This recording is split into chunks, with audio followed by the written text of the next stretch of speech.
We had talked about transposing the story into and using a different kind of backdrop to explore the same themes, and we toyed with the idea of some mining versus salmon issue that John had heard about in Alaska, and we did some research on that and talked about setting the whole thing there, and then John researched and came upon natural gas as a great way to kind of explore American identity because the stakes are so unbelievably huge.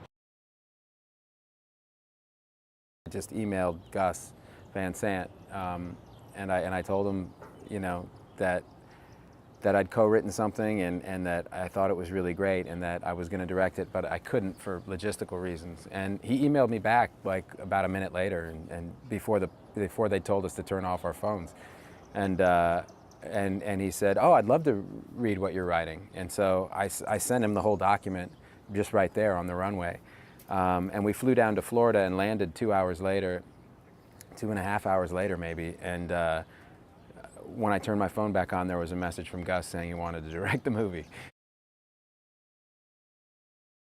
The story is about a pair of salesmen who go into a town, and how they're changed by the town and how the town is changed by them, and basically in a nutshell, that's kind of what it is. It's a pretty simple story. But hopefully with characters that we all can recognize as people we know. I hope people who go see Promised Land, you know, are moved by it and recognize the people and you know, come out thinking about it's not meant to give you any answers. It's actually just meant to catalyze some conversation and reflection, because it really asks more questions than it answers, but they're important questions, I think, that we all need to be asking right now, and so, you know, but I hope it's entertaining. I hope people laugh. I hope people get choked up. I hope people love these characters as much as we do.